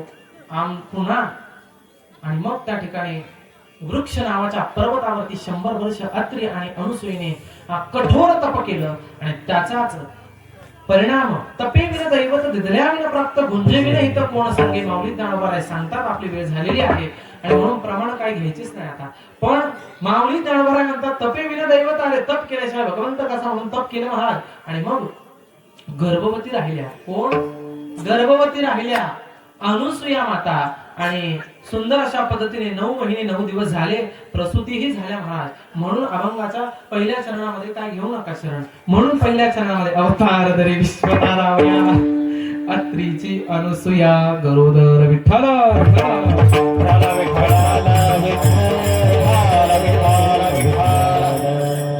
गर्भवती राहिल्या आणि योग्य वेळेत प्रसूती झाल्या. तदनंतर भगवान सांब सदाशिवाने वरदान दिलेलं होतं जा अरे तुझ्या पोटाला 3 पुत्र जन्माला येतील. आम्ही तर आमच्या लोकांमध्ये निघून चाललोय. पण भगवान सांब सदाशिवाच्या तेजापासून दुर्वासा मुनींचा जन्म झाला. भगवान ब्रह्माच्या तेजापासून चंद्रदेवाचा जन्म झाला. हा चंद्रदेव दुर्वासा मुनींचा भाऊ आहे. आणि विष्णूच्या अंशापासून दत्त प्रभूंचा जन्म झाला. आणि खऱ्या अर्थाने त्या दत्तप्रभूंचा प्रादुर्भाव झाला. आणि त्या दत्तप्रभूंचा प्रादुर्भाव झाल्याच्या नंतर सकल देवता, स्वर्गातली जेवढी देवता आहे, पुष्पक विमान घेऊन सगळी देवता त्या ठिकाणी त्या दत्तप्रभूंच्या असणाऱ्या त्या पाळण्यावरती महाराज पुष्पांचा वर्षाव करतायत, नगाडे वाजतायत, गंधर्व गायन करतायत, अप्सरा नृत्य करतायत. आणि जशा पद्धतीने आपण या ठिकाणी आता दत्तप्रभूंचा जन्मोत्सव साजरा केला त्याच पद्धतीने अनुसूया आणि अत्रीच्या आश्रमामध्ये दत्तप्रभूंचा जन्मोत्सव साजरा झाला. पण पुढे एका 33 कोटी देवता त्या जन्माच्या वेळेस दत्तप्रभूंच्या तिथे हजर होते. 33 कोटी देवतांनी अनुसूया मातेला सांगितलं ऐक अनुसूया, आमच्या सगळ्या देवांचा हा देव असेल, दत्त हा आमच्या सगळ्यांचा देव असेल, म्हणून यांना आम्ही गुरुदेव असं म्हणू. विठ्ठल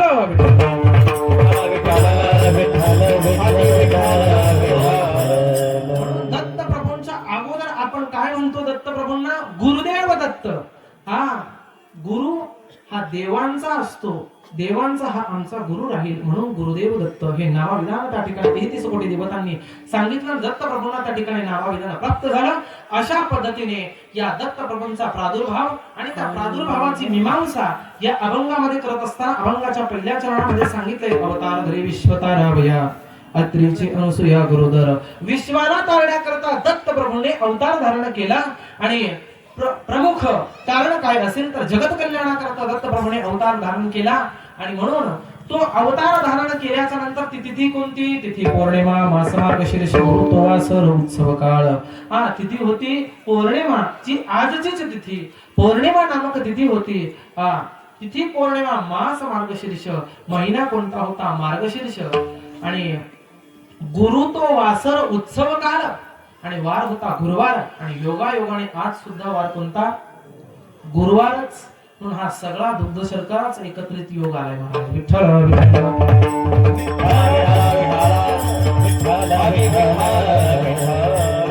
ऋतुकाळ हेमंत नक्षत्र रोहिणी. ऋतू होता हेमंत. हेच हिवाळ्याचे दिवस होते. नक्षत्र रोहिणी.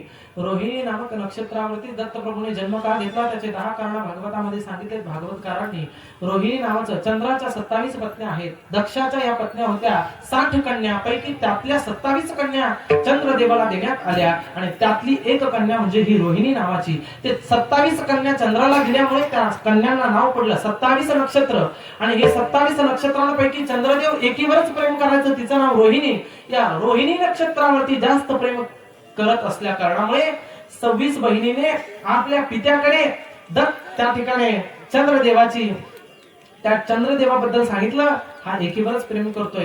दत्त त्या ठिकाणी भगवान असणाऱ्या त्या दक्ष प्रजापतीने सांगितलं, महाराज ऐका म्हणे, तुम्हाला समजून सांगतोय जावई बुवा, अहो यांना सुद्धा जीव लावा.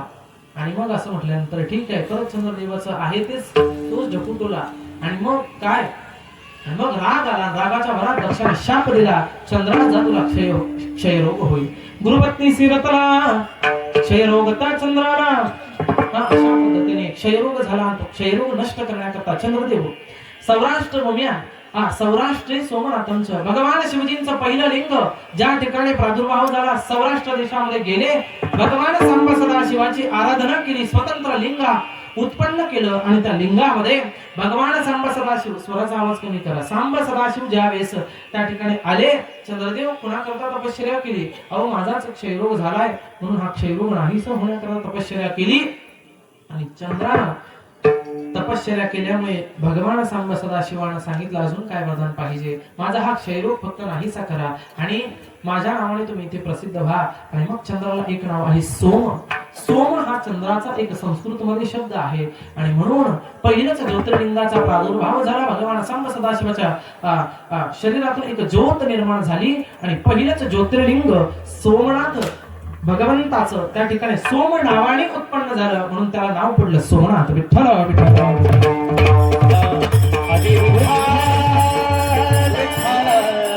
पहिला ज्योतिर्लिंग हे सांब सदाशिवाचं हे सौराष्ट्र भूमीमध्ये आहे.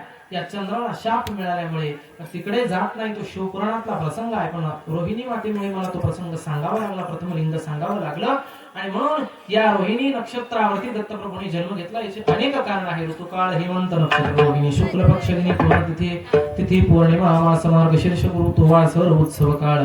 आणि अशा पद्धतीने उत्सव साजरा केला महाराज. देवी देवतांनी मगाशी सांगितलं, स्वस्ती वाचन केलं, एक विधी द्विविधी त्रिविधी चतुर्विधी ब्राह्मणांना आमंत्रित केलं, स्वस्ती वाचन केलं, अनेक काही दान दिल्या अत्रि ऋषींनी आपल्या. कारण की दत्तप्रभूंची आवडणारी सर्वात आवडणारी वस्तू कोणती असेल त्यांच्या साहित्यामध्ये तर गाय आहे महाराज. पवित्र असणारी गाय. गोमये वसते लक्ष्मी गोमूत्रेच धन्वंतरी. भागवतात वर्णन आहे गायीच्या शेणामध्ये लक्ष्मीचा वास आहे. गोमूत्रेच धन्वंतरी. गायीच्या गोमूत्रामध्ये धन्वंतरी नामक देवतेचा वास. म्हणून आपल्या दारामध्ये गाय असली पाहिजे. धर्माचं मर्म जाणणाऱ्या यदुराजानं ज्यावेळेस दत्तप्रभूंना वनात जात असताना प्रश्न केला, का हो दत्तप्रभू, अहो या वनात फिरता तुमची खाण्यापिण्याची सोय कशी? त्यावेळेस दत्तप्रभूने उत्तर दिलं, ऐका, ही माझ्या मागे जी गाय आहे, ही गाय वाटेल त्यावेळेस मला भूक लागेल त्यावेळेस दूध देते. आकाश मंडप पृथ्वी आसन रमिते थे मन क्रीडा करू. हे आकाश म्हणजे हे आकाशच माझ्यासाठी मंडप आहे. पृथ्वी आसन, ही पृथ्वी माताच माझ्या आसन झोप लागली की पृथ्वीवर मी झोपतोय, तीच माझं आसन बनते. आणि पांघरुण घेण्याकरता आकाशच हे माझं पांघरुण आहे. आणि रमी तेथे मला क्रीडा करू. आणि म्हणून मी कुठेही क्रीडा करतो, कुठेही रमून जातो.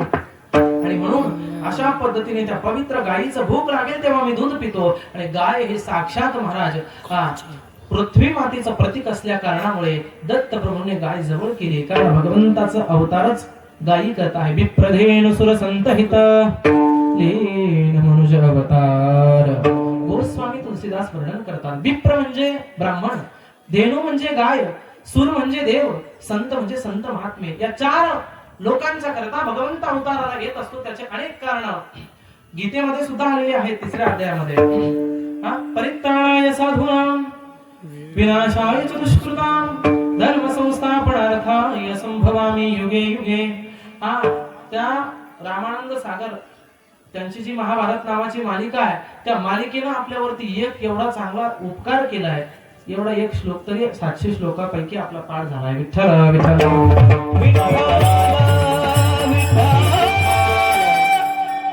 म्हणून भगवंत अवतार का घेतो तर भगवंत ज्या ज्या वेळेस या पृथ्वीवरती अत्याचार, पापाचार, अनाचार, भ्रष्टाचार वाढू लागतो त्यावेळेस भगवंत अवतार घेत असतो. परित्राणाय साधूना, आपल्या भक्ताचं रक्षण करण्याकरता या नाम भगवंत या पृथ्वीवरती अवतार घेत असतो. पण या अवताराचं प्रयोजन वेगळं आहे. हा ब्रह्मचारी आहे. दत्त प्रभूंचा अवतार हा ब्रह्मचारी आहे. स्त्रियांना या अवताराचा स्पर्श करण्याला वर्ज आहे म्हणून आपल्याला माहिती आहे. आणि म्हणून अशा पद्धतीने त्या दत्त प्रभूंचा जन्म झालेला आहे. आणि म्हणून ते दत्त प्रभू जर म्हटले, दत्त प्रभू म्हणतात मी गायीला सांभाळत नाही, ती गायच मला सांभाळते. हा भाव लक्षात घ्या. उत्तरेकडचे खूप मोठे संत आहे राजेंद्रदासजी महाराज, मल्लूक पीठाधीश्वर राजेंद्रदासजी महाराज, त्यांच्या सत्संगामध्ये ऐकलाय. त्यांनी सांगितलं मी गायीला सांभाळत नाही, ही गायच मला सांभाळते. कारण की गावो विश्वस्य मातरः, गाय ही विश्वाची माता आहे. नवे नवे एका राष्ट्राची नाही तर गावो विश्वस्य मातरः. हा पवित्र असणारी गोमाई, गावठी गाय, ज्या गायीला खांदा आहे अशी असणारी गावरान गाय आपल्या दारात पाहिजे सज्जनांनो. कारण अलीकडे गायीला जे आलेले जी संतती आहे, जे काही बैल म्हणतो आपण त्याला, हे लोक अलीकडे खाटीक लोकांना देऊ लागले. गायीची गोहत्या वाढली महाराज. आणि हा अकाल का पडतो आहे? पवित्र असणाऱ्या गायीचं रक्त या पृथ्वी मातेवरती सांडत आहे म्हणून अविरही पाऊस पडतो आहे. नको त्या गोष्टी या ठिकाणी होऊ लागतात. महाराज स्वामी शरणानंद म्हणायचे की दारामध्ये जर खानदान असणारा बैल आणि गाय नसेल तर तो त्या संतती जन्माला आली, त्या कुटुंबातला जो मुलगा आहे तो आपल्या वडिलाला खांदा देणार नाही महाराज. म्हणून अलीकडे खांदा आजकाल मुलं देत नाही वडिलांना. त्यांना वाईट वाटतं, लाज वाटते त्यांना खांदा द्यायला. पण का खांदा का देत नाही? यांच्या दारातच महाराज खांदा रूपातली गाय नाही महाराज. म्हणून गायीचं ओळखण्याची पद्धती, गावठी गायीची ओळखण्याची पद्धती, तिचे कान मोठे असतात, तांबडा रंग असतो. आणि ती गाय महाराज, त्या गायीला खांदा असतो. ती पवित्र गाय, तिला नुसतं कुरवाळलं जरी तरी आपल्या अनंत पापाचं क्षालन दूर करण्याची क्षमता त्या गायीच्या संपूर्ण शरीरामध्ये आहे. 33 कोटी देवतांचा त्या गायीमध्ये वास आहे. नवे त्या गायीला जर एक मंदिर बांधलं तर 33 कोटी देवतांना मंदिर बांधल्याचं पुण्य प्राप्त होतं. त्या गायीला जर आपण चारा घातला तर त्या गायीला 33 कोटी देवतांना अन्न आपण घातल्याचं पुण्य प्राप्त होतं, अन्नदान केल्याचं पुण्य प्राप्त होतं. म्हणून अशा पद्धतीने दत्त प्रभूंना आवडणारी गाय त्यांच्या समोर आहे. पैकी दत्त प्रभूंचा विग्रह जर आपण पाहिला तर 3 शिरे 6 हात, 3 शिरा आहे 6 हात आहे. आपल्या वारकरी संप्रदायाने तर वर्णन केले 3 शिरे 6 हात तया माझे दंडवत असे दत्त प्रभूंचं वर्णन केले. पण महाराज ते 6 हात म्हणजे 6 शास्त्र आहेत. त्या समोर बसलेले जे 4 कुत्रे आहेत महाराज, ते साक्षात 4 वेद आहे. ऋग्वेद, यजुर्वेद, सामवेद, अथर्ववेद. 4 कुत्रे म्हणजे सामान्य नाही. आपल्याकडे शास्त्र आहेत 6. दत्त प्रभूंचे 6 हात आहे, शास्त्र 6 आहे. विठ्ठल विठ्ठल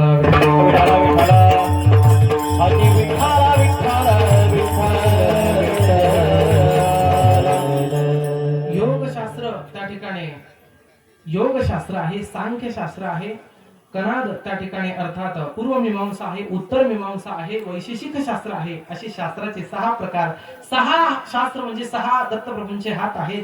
आणि 6 कुत्रे जे बाजूला बसलेले आहेत ते साक्षात वेद आहेत महाराज, साक्षात वेद. आणि म्हणून दत्त प्रभूंना आवडणारी गाय, त्या गायीचं पालन आपण खऱ्या अर्थानं केलं पाहिजे. म्हणून अगदी यथामती अभंगाचं इथपर्यंत चिंतन झालं. फक्त आता जय विठोबा होईल आणि थोडीशी मला या मंदिराची पार्श्वभूमी सांगूस तर इथून कुणीच उठू नका, एवढी आपल्याला सगळ्यांना कळकळीची विनंती आहे. विठोबा रखुमाई, जय जय विठोबा रखुमाई, जय जय विठोबा.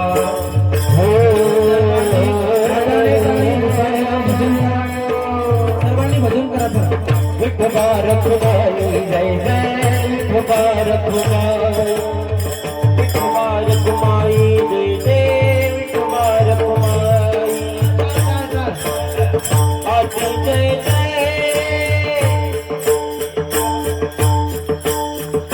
आजी जय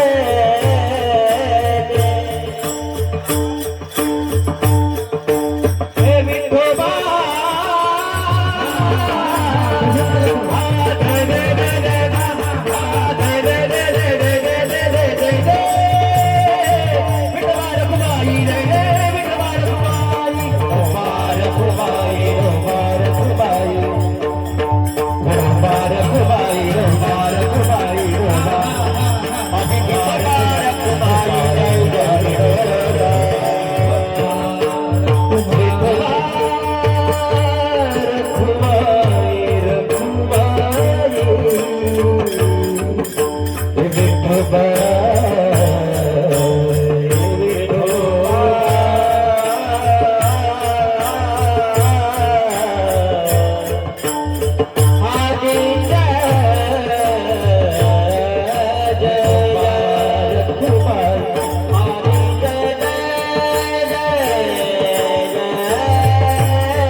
खऱ्या अर्थानं अभंगाचं यथामती चिंतन झालं, पण काळजीपूर्वक ऐका.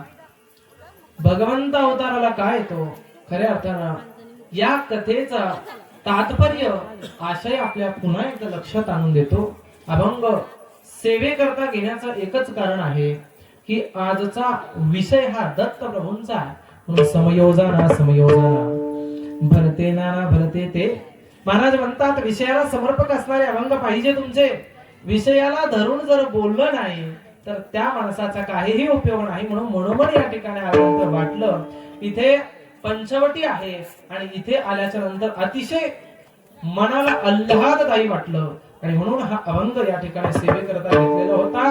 मत्सर हा सामान्य नाही, म्हणून त्या मत्सरापोटी काय काय घडलं महाराज. या स्त्रियांना आपले पती अनुसूयेची परीक्षा घेण्याकरता पाठवावे लागले आणि मग खऱ्या अर्थानं नारद मुनी हे साधू आहेत, हे संत आहेत आणि संतानं आपल्या आईला सुद्धा सोडलं नाही. तिचा मत्सर घालवण्याकरता खऱ्या अर्थानं नारद मुनीने आपल्या असणारे, नारद मुनी हे ब्रह्माचे मानसपुत्र आहे. मानसपुत्र असल्या कारणामुळे सावित्री माता नारद मुनींच्या कोण झाल्या, बोला आई झाल्या ना महाराज. म्हणून आईला सुद्धा नारद मुनीने सोडलं नाही. खऱ्या अर्थानं हा भाव आहे आणि म्हणून मत्सर हा मत्सर कोण्याही जीवाचा न घडो मत्सर. आणि खऱ्या अर्थानं कोण्याही जीवाचा महाराज म्हणतात मत्सर घडू नये. आणि वर्म सर्वेश्वर हा पूजा करी, कोण्याच जीवाचा मत्सर माणसानं घडता कामा नये. भगवंताची हा त्या ठिकाणी भगवंताच्या निकट जर आपल्याला जायचं असेल तर हा मत्सर नावाचा गुण आपण टाकून दिला पाहिजे. आणि खऱ्या अर्थाने ही मत्सर नावाची असणारी या मत्सरापोटी हा सगळा कथाभाग झाला महाराज.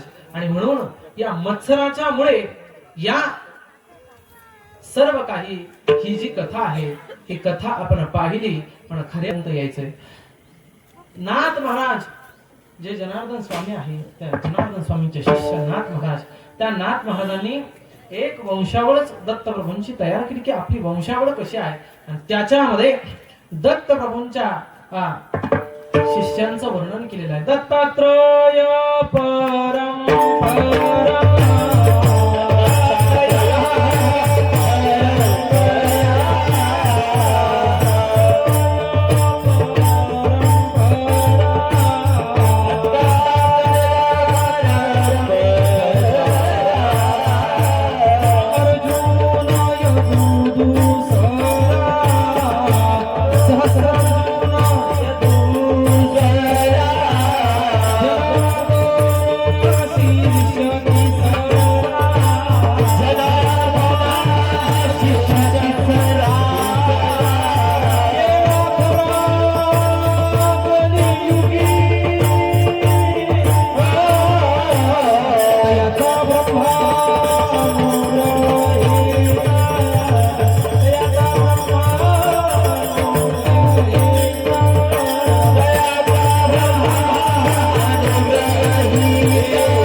दत्तात्रय परंपरा सहस्र अर्जुन यदु दुसरा जनार्दन शिष्य तिसरा केला खरा कलियोगी दत्तप्रभूंचे तीन शिष्य आहे. दत्तात्रय परंपरा सहस्र अर्जुन नावाचा एक दत्तप्रभूंचा हा पहिला शिष्य. यदु दुसरा धर्माचा मर्म जाणणारा यदु राजा भागवतात त्याची कथा येते. तो यदु राजा दत्तप्रभूंचा दुसरा शिष्य आहे. जनार्दन शिष्य तिसरा जनार्दन नाथ महाराजांचे जे गुरु आहे दौलताबादच्या किल्ल्याचे किल्लेदार हे नाथ महाराजांचे गुरु जनार्दन स्वामी कलियुगामध्ये एकच शिष्य केला नाथ महाराज. जनार्दन शिष्य तिसरा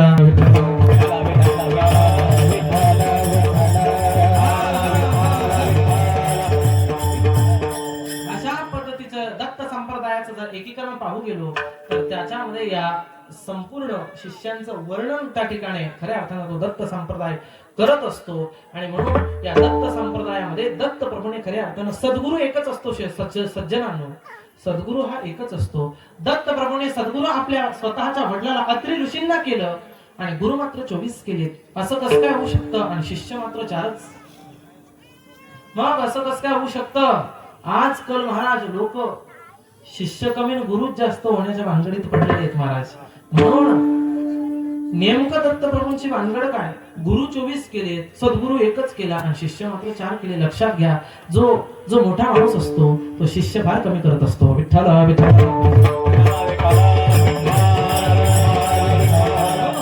माणूस शिष्य फार कमी करत असतो. म्हणून दत्तप्रभूने 4 शिष्य केले. आणि अशा पद्धतीने दत्तप्रभूने 4 शिष्य केले आणि पैकी त्यातला दत्तप्रभूंचा जर गुरु काय असतं, पारमार्थिक गोष्टी शिकवतो तो सद्गुरू. आधी हे लक्षात घ्या, जो पारमार्थिक गोष्टी शिकवतो तो गुरु, सद्गुरू ना. जो पारमार्थिक गोष्टी शिकवतो तो सद्गुरू आणि जो व्यावहारिक गोष्ट शिकवतो तो गुरु. अशा पद्धतीने दत्तप्रभूने 24 गुरु केले. श्रीमद भागवताच्या 7म स्कंधामध्ये अवधूतोपाख्यानामध्ये दत्तप्रभूंचं वर्णन आहे. 24 गुरु कोणते कोणते केले? पृथ्वी वायुर आकाश मापवनिश्चंद्रमार्विहे कपोतो जोग्र सिंधो पतंगो मदकृद्गजः मधुहारिणो मीनः पिंगला पुरर्वर्भक कुमारी सर्प वर्णनाभिसुपेशकृत जो जयाचा घेतला गुण तुम्या गुरु केला जाण. पृथ्वी वायू आकाश या 2 श्लोकामध्ये दत्तप्रभूंचे 24 गुरूंचं नाव आलेलं आहे. आणि अशा पद्धतीने दत्तप्रभूंनी 24 गुरु केले पण शिष्य मात्र 4च केले. याचं कारण जो मोठा माणूस असतो तो शिष्य फार कमी करत असतो. विठ्ठल विठ्ठल विठ्ठल विठ्ठल विठ्ठल नाम उल्लेख न करता तदनंतर आमचं संत कवी महिपती महाराज गुरुकुल, हे गुरुकुल 2 वर्षापूर्वी गुरु महंत गुरुवारी अर्जुनजी महाराज तनपुरे यांनी याचं निर्मिती त्या ठिकाणी केली. त्यांना म्हणून वाटलं आणि त्याच ठिकाणी मी या मुलांना शिकवण्याकरता तिथे असतो. बाबांचंही त्या ठिकाणी खूप मोलाचं मार्गदर्शन असतं. अर्जुन बाबांचं आता ते परिक्रमेला गेलेले आहेत आणि खऱ्या अर्थानं साईचे जे आई वडील आहे त्यांचा सुद्धा खऱ्या अर्थानं खूप मोठं योगदान आहे. त्यांनी सुद्धा मला या ठिकाणी कार्यक्रमाकरता पाचारण केलं की महाराज तुम्ही या ठिकाणी यावं अशी आमची विनंती आहे.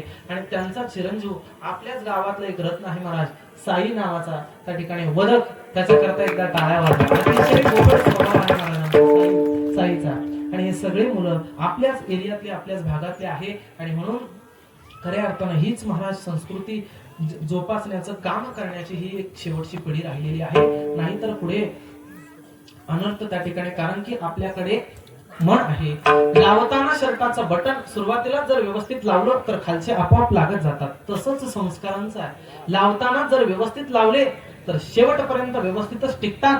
म्हणून हे सर्व काही विद्यार्थी आमच्या संस्थेमध्ये त्या महिपती महाराजांच्या गुरुकुलामध्ये यांनी टाकलेले आहेत. म्हणून हे सर्व काही विद्यार्थी शिकतात. पुन्हा विनेकरी बाबा असेल, आपल्या तुळशीवाल्या माय मावले असेल, त्यांना धन्यवाद देतो. सर्व या ठिकाणी सिस्टीम तर अतिशय गोड होती. शिव मल्हार, सिस्टीमचं नाव शिव मल्हार ना, लोहारे, अतिशय सुंदर महाराज. एकदा त्यांच्या करता टाळ्या वाजवा. अतिशय गोड पद्धतीने सिस्टीम आणि सुंदर अशा पद्धतीने वातावरण होतं. पण महाराज खांदी भार पोटी भूक काय खेळा याचे सुख, पण दत्त प्रभूंचा उपवास हा एकादशी सारखा असावा असं माझं म्हणणं आहे. म्हणून उपवास करावा माणसानं, नाहीतर एकादशी दुप्पट काशी असं नका करू. एकादशी म्हणजे काय? उप म्हणजे जवळ, वास म्हणजे राहणं, देवाजवळ राहण्याचा दिवस म्हणजे उपवासाचा असतो. म्हणून या ठिकाणी जगभरामध्ये हा दत्त प्रभूंचा उत्सव आहे खऱ्या अर्थानं सगळीकडे साजरा होतो आहे. आणि त्याच तोलामोलामध्ये आज या ठिकाणी या भगवतीच्या मंदिरामध्ये हा उत्सव साजरा केला. तदनंतर सर्वात शेवटचे राहून गेले आमचे कीर्तन, जे कीर्तन या ठिकाणी शूटिंग करतात, हे कीर्तन ज्यांच्या माध्यमातून आपल्याला पाहायला मिळणार आहे, ज्यांची अतिशय गोड सेवा आहे, आमचे परमस्नेही अभिन्न हृदय, ज्यांचं चॅनल आहे भगवंत कीर्तन युट्यूब चॅनल, ते भाऊन करता एकदा टाळ्या वाजवा. आपल्याच भागातले ते आहे महाराज कोल्हे भाऊ. अतिशय त्यांचा गोड स्वभाव आहे. त्यांनाही फोन केला महाराज, ते म्हणे महाराज काही हरकत नाही आम्ही येऊ. आणि तेही कोल्हेवाडीचे आहेत. अतिशय त्यांचाही गोड स्वभाव आहे. खूप गोड चॅनल आहे महाराज त्यांचं. अनेकदा माझे त्यांनी कीर्तन सुद्धा काढलेले आहेत. अनेक महात्म्यांचे चांगले चांगले कीर्तन त्यांच्या चॅनलला असतात. त्यानंतर आमचंही चॅनल आहे संत कवी महिपती महाराज गुरुकुल, आताच उघडले महाराज. त्याच्यावरती घरी गेल्याच्या नंतर भगवंत कीर्तन युट्यूब चॅनल हे सर्च करा. आणि सर्च केल्यानंतर सुंदर अशा पद्धतीने आपल्या आदर्श जीवनाची आचारसंहिता कशी असावी, आपलं जीवन मंगलमय कसं बनवावं हे जर वाटत असेल तर माणसानं कीर्तन प्रवचन श्रवण केली पाहिजे. ते पहा महाराज, ते पहा. एवढं एक शेवटचं साधन आहे ते सुधारवण्याकरता. म्हणून ते पहा.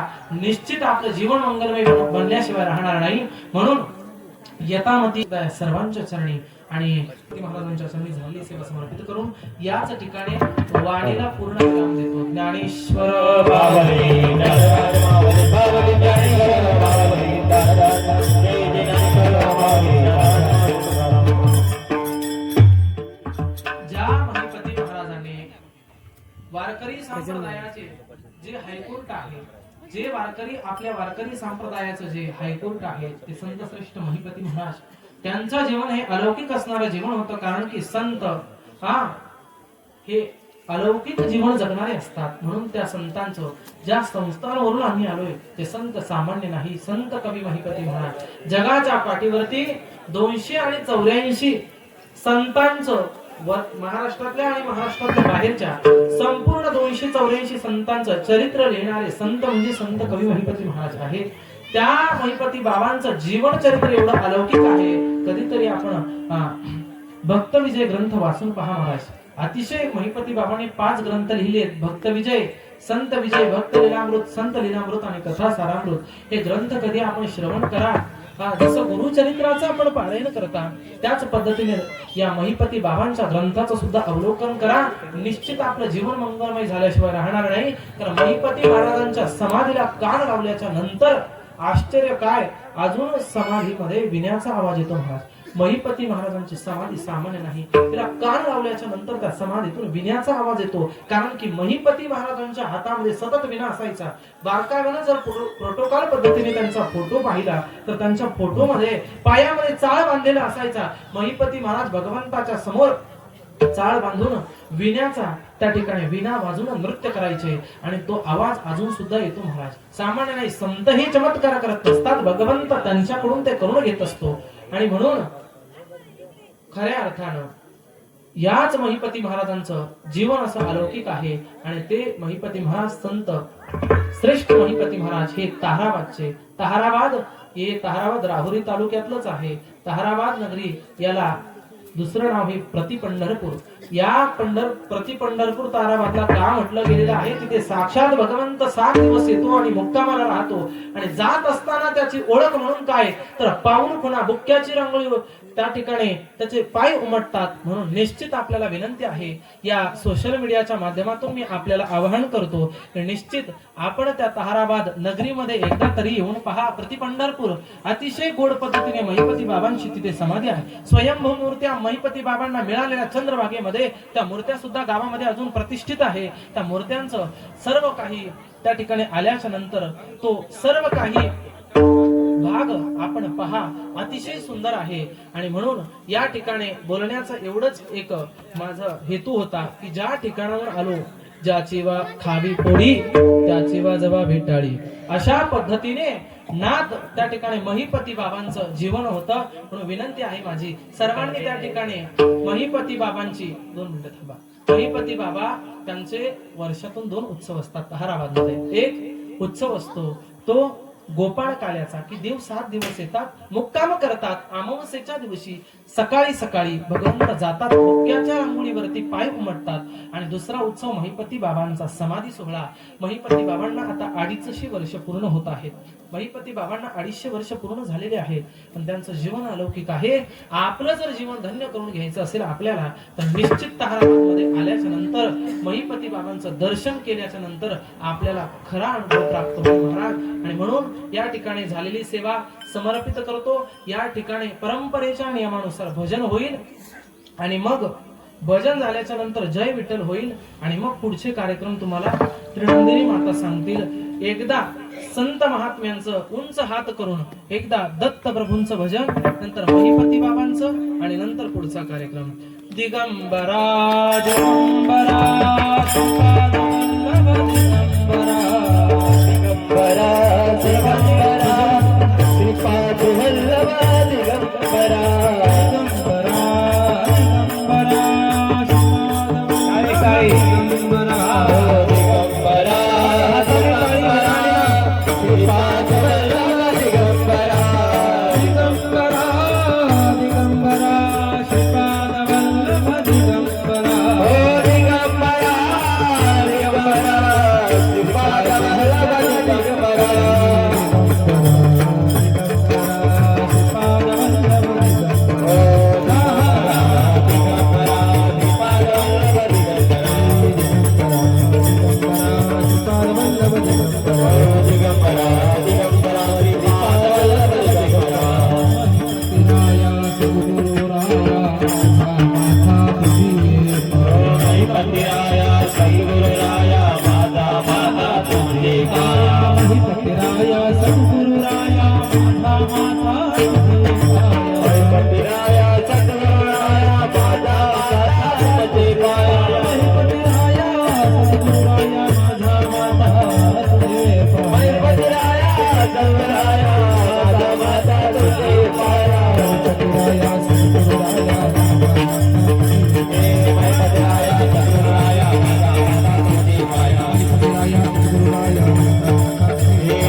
श्री गुरुदेव भरारी आई माता की जय जय जय विठ्ठल जय विठाल जय जय विठाल जय जय गुरुदेव वासुदेव करे करा क्षमा करा ग महाराज भाताही चारिला अधिकार घ्या करा क्षमा करा ग महाराज तुम्ही आज बाबर ज्ञानेश्वरा राखा पायापैकी करा क्षमा करा ग महाराज तुम्ही ज्ञान देव तुकाराम देव तुकाराम देव तुकाराम तुकाराम तुकाराम पुंडलिक हरी विठ्ठल श्री दासदेव तुकाराम पंढरीनाथ भगवान की जय.